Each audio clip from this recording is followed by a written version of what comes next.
და განვაგრძობთ გამოშვებას ტურისტულ ინფრასტრუქტურაზე საუბარს უკვე მაია სიდამონიძესთან, ტურიზმის ეროვნული ადმინისტრაციის ყოფილ შეფთან და ასევე გუდაური ჰაილისკის ხელმძღვანელ ბატონ ვატო ასათაშვილთან ერთად განვაგრძობთ.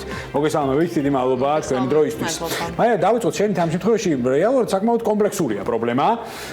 ერთი შეხედვით საკმაოდ რთულად შეიძლება ამ ყველაფრის გადაჭრა, იმიტომ რომ ორი ძირითადი მიმართულება ერთვება. ამ შემთხვევაში ეს არის სამი ძირითადი მიმართულება: კერძო სექტორი, სახელმწიფო და მენტალობა.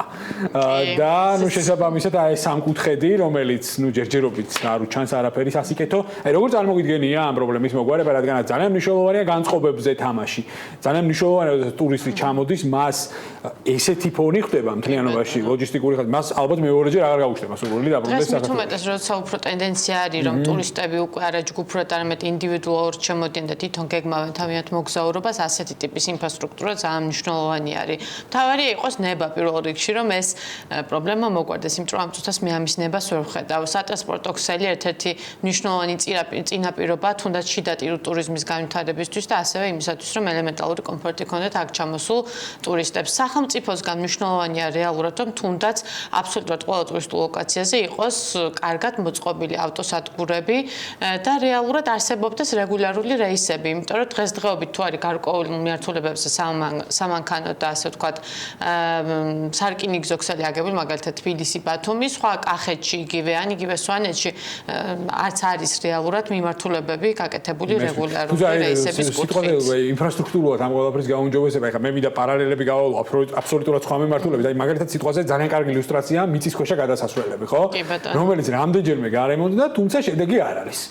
და ამას უკვე მივყავთ ალბათ მენტალობისკენ. ერთი არის გარემონტება, მეორე არის რეალურად რა თქმა უნდა საზოგადოებაში გარკვეულწილად რაღაც ცნობიერება ამაღლებული უნდა იყოს. სანქციების და რეალურად გარკვეული ფულადი სანქციები მნიშვნელოვანია ალბათ, რომ თავდაპირველად სანამ კულტურა ამაღლდება საზოგადოებაში, იქამდე რაღაცის ელემენტარული შეში მაინც იყოს, რომ რაღაცა ქუჩაში ელემენტარულად ესე უდიერად არ მოხდეს. ვატო, ჩემი აზრი მაინტერესებს, ახლა ჩვენ ვისაუბრეთ იგივე ვისაუბრეს ჩვენმა რესპონდენტებმა იგივე ეგრეთ წოდებული ხიშნიკების ფაქტორზე, ეს აბსოლუტურად ველურ ბაზარზე არ მომერიდება ამ ეპითეტის გამოყენება.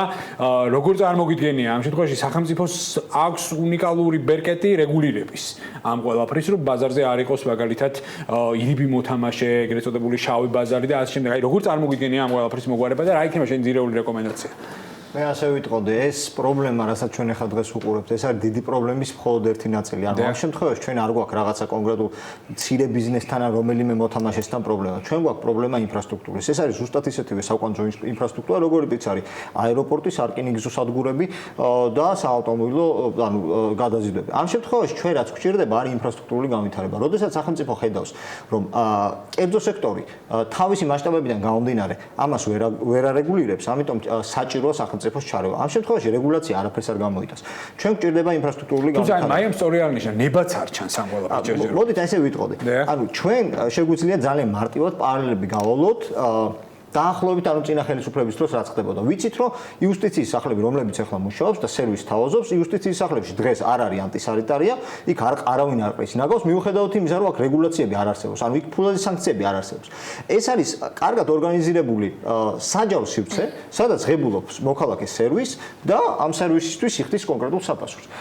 ზუსტად ასევე უნდა განვითარდეს ეს ინფრასტრუქტურაც. ანუ ჩვენ რეალურად ახლა რასაც ვუყურებთ 2012 წლიდან მოყოლებული, თავიდან ვანებოთ იქ ბათუმს, სიღნაღს, ქუთაის, ბორჯომს და მესტიის ინფრასტრუქტურულ განვითარებას.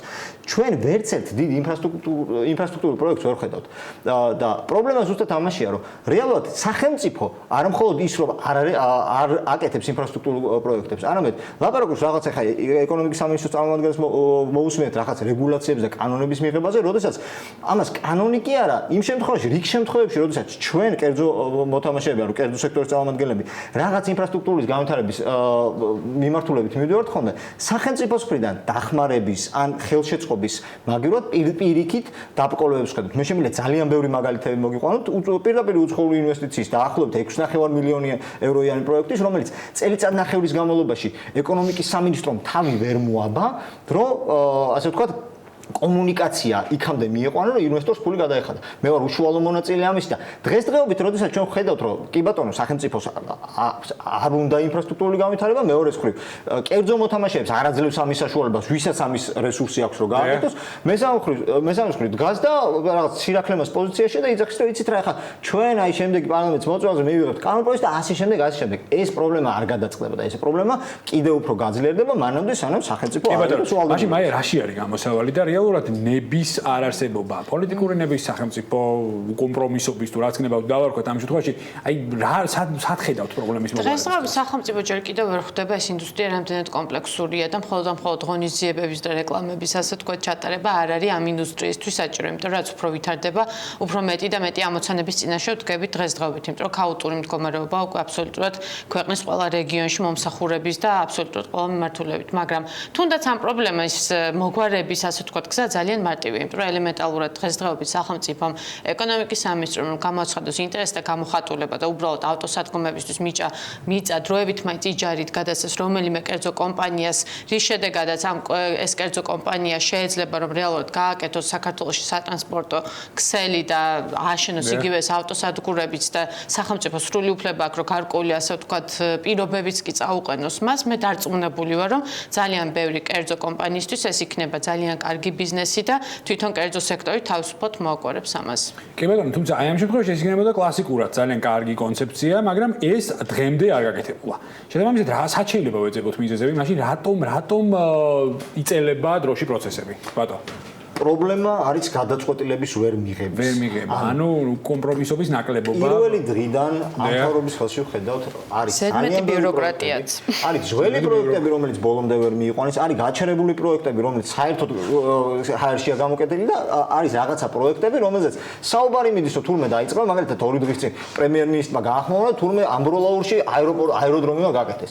კი ბატონო, მაგრამ სად არის? ანუ 4 წლის განმავლობაში ვინმე უშლიდა ხელს, რომ ეს პროექტი გაკეთებულიყო თუ 4 წლის ის გზებზე რომ მიდის ახლა საუბარი წინასაარჩევნოდ ამაზე ვინმე ხელს უშლის და არა ჩვენ საკუთარი გამოცდილებიდან დავინახეთ რომ სამწუხაროდ სახელმწიფო ბიუროკრატიის მასშტაბები იზრდება სახელმწიფო ორგანიზაციების დაფინანსებები იზრდება და ამის ფონზე ჩვენ ვერ ხედავთ ვერანაირ შედეგს ეს არის ბატონო მაიას ამექნება ეს კითხვა ანუ რეალურად ბიუროკრატია ახსენე და ვატო საუბრობს ამ შემთხვევაში გადაწყვეტილება უკომპრომისობის ნაკლებობაზე რეალურად ამ შემთხვევაში თქვენ ხართ ტურისტულ სექტორში ჩართული ფიზიკური პირები, ბიზნესმენები და ასე შემდეგ. რეალურად თქვენ გაქვთ თუ არა შესაბამისი კომუნიკაცია სახელმწიფო სტრუქტურებთან და ხდება თუ არა აი ასეთი სენსიტიური კომპლექსური საკითხების მათთან ერთად გავა და როგორია მათი პოზიცია? ჩემი პირადი გამოცდილებიდან ასეთი ტიპის შეხვედრები არ ტარდება, ან თუ რაიმე საკითხზე ჩატარებულა მხოლოდ რაღაცა 5 თუ 6 პრივილეგირებული კომპანია ყავთ წამყვანი და რეალურად მათ ხვდებიან ხოლმე აზრის მოსაკითხად, ესეც მე ვფიქრობ შეცდომა არის, იმიტომ რომ პირველ რიგში უნდა შეხვდნენ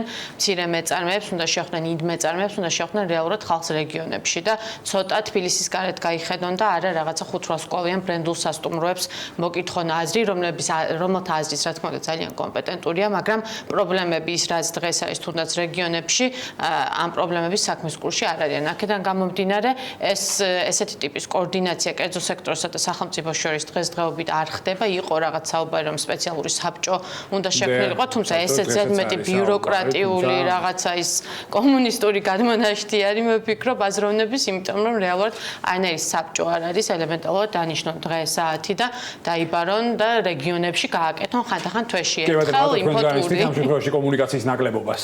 მე პირდაპირ ვიტყვი, გავიმეორებ ნაწილობრივ იგივე რაც მაიამ თქვა.